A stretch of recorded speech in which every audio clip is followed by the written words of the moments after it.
มันมือนี้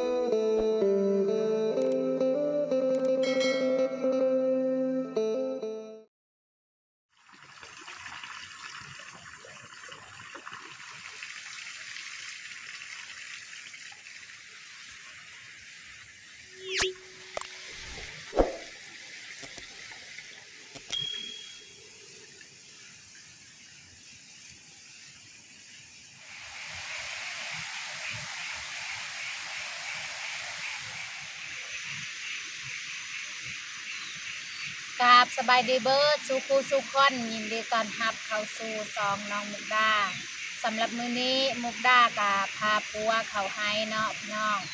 เขาก็ต้องได้ไปเสียหญ้าให้ตลอดเนาะเพราะว่ายังหญ้าให้ของเฮานี่เฮายังบ่ทันได้ฮู้ว่ามื้อใดมันสิแล้วเพราะว่านี่ก็รอบซองแล้วนี่ยังบ่ทันได้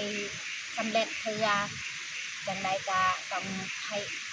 FC ทุกคนเนาะช่วยเบิ่งช่วยให้กำลังใจให้น้องมุกดาไปเฮ็ดคลิปต่อไปโอเคมีแต่ทุกคนติดตามเบิ่งติดตามชมกับพวกเฮาได้ยาวๆเลย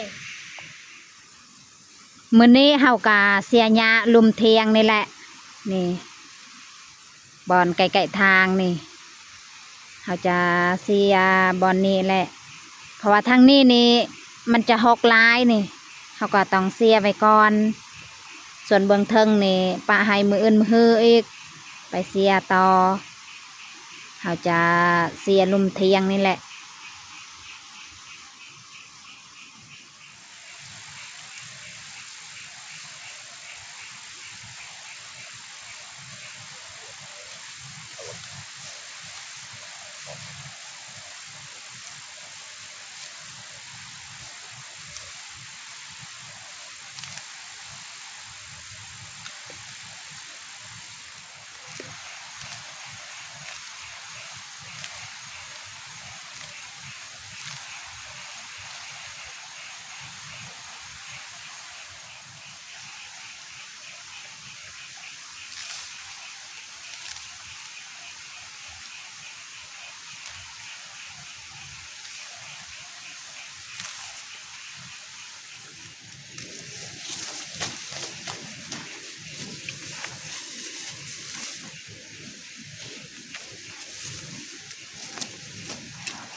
ตอนนี้ก็เวลา11 โมงแล้วนี่เขาจะพักเที่ยงเนาะจะให้เบายึงนี่ไปเก็บผักก่อนจากน้อยเขาสิไปเก็บนำ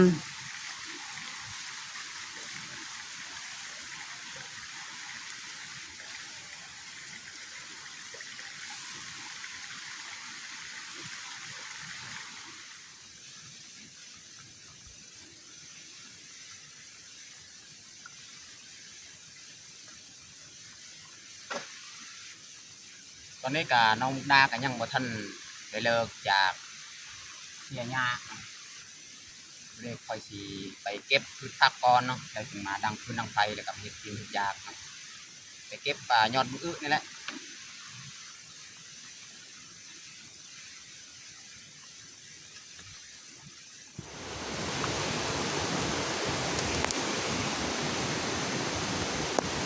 ยอดมะอึงามเลยพี่น้อง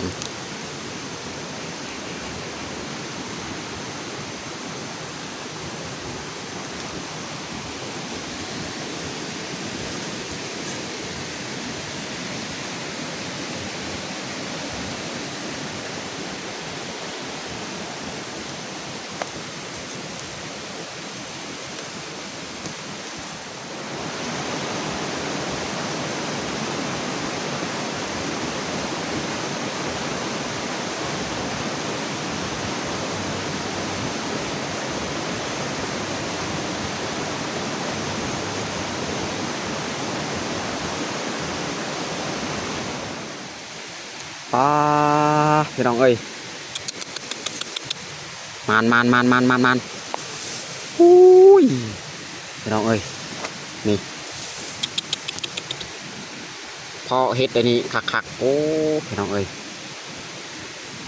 นี่มันมื้อนี้นะได้เพาะเฮ็ดอยู่กลางไฮเลยเนาะโคตรคักเลยนี่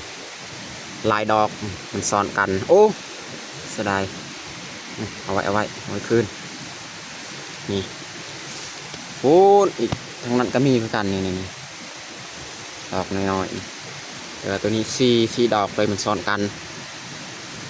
โอ้คักพี่น้องเอ้ย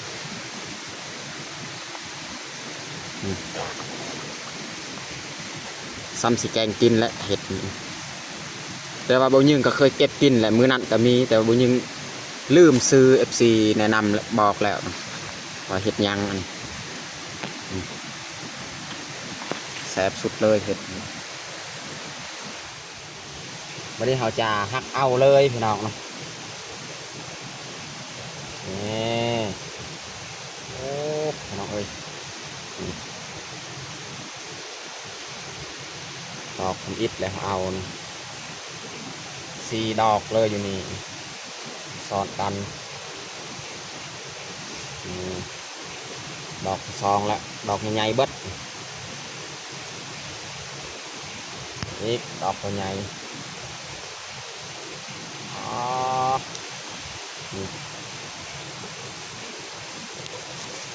ดอกทายแล้วบาดดอกใหญ่สุด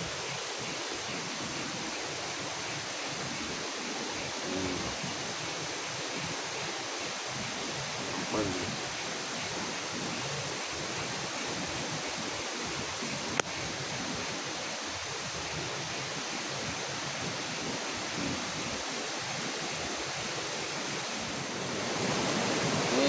ดอก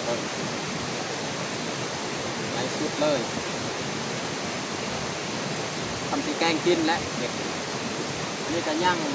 ซองดอกอีก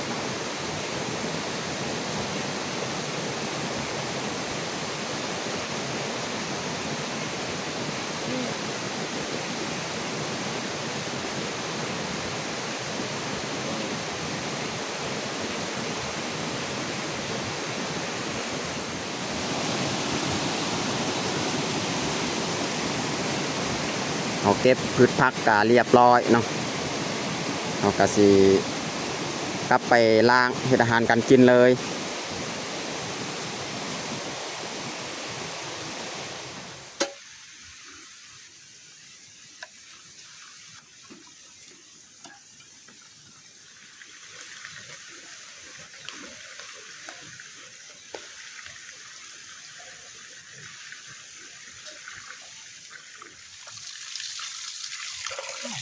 ลิ้นเนาะ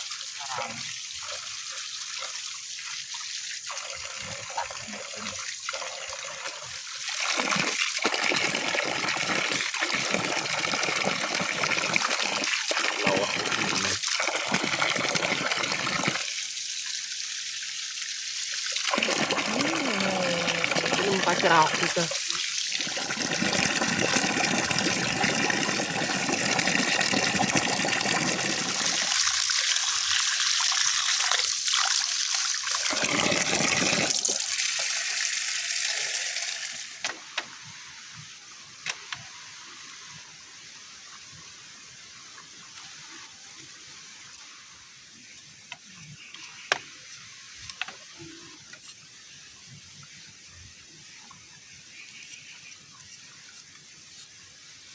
อนนี้กะเฮาสีมาดังไฟ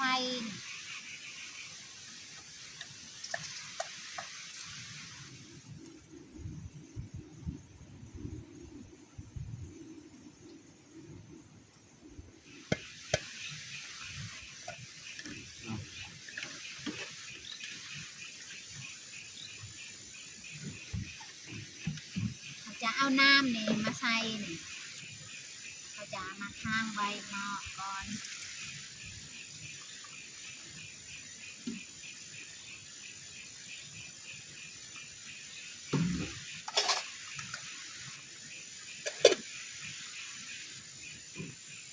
เขาสีมาตำมักพริกกระเทียม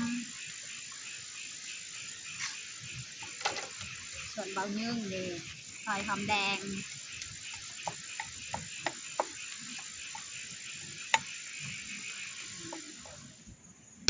ทุบหัวสีไข่นี่กาซอยทุบทิ้ง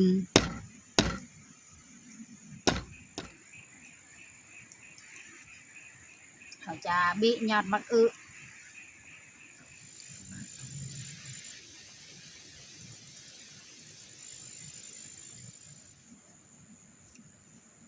ซอยเฮ็ดนี่ซอยเฮ็ดเป็นตอนน้อยๆ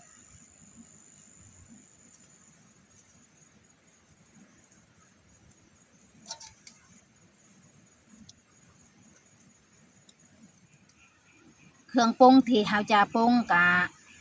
เขาเตรียมเรียบร้อยนี่แต่เขาจะมาปรุงเลยโอเคน้ำกะฟดแล้วแต่เขาจะใส่น้ำพริกกระเทียมที่เขาตำแล้วก็ใส่ขิงใส่หัวสีไข่ใส่หอมแดงใส่เกลือใส่ผงนัว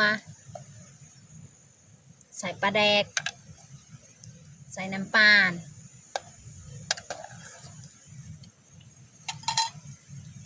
เขาจะใส่เห็ด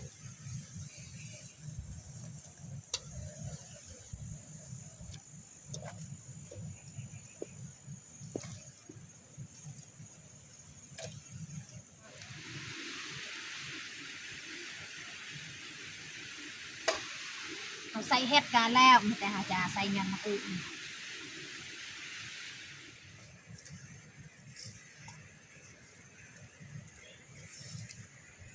เต็มหม้อเลย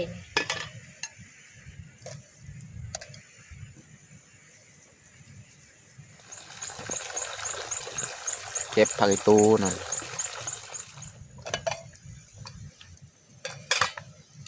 ตอนนี้ก็น่าจะสุกแล้วเนาะแกงเห็ดใส่ยอดมะอึ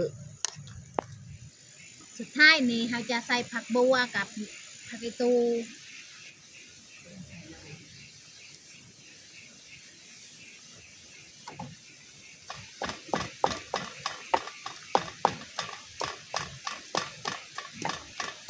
สุกเรียบร้อยเนาะ เรื่องของตำแจว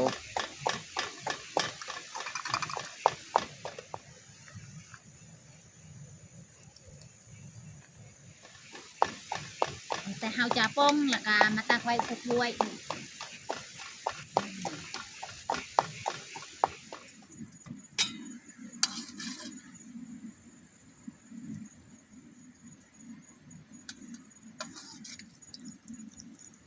แล้วเลยแกงเห็ดของเฮาก็เต็มถ้วย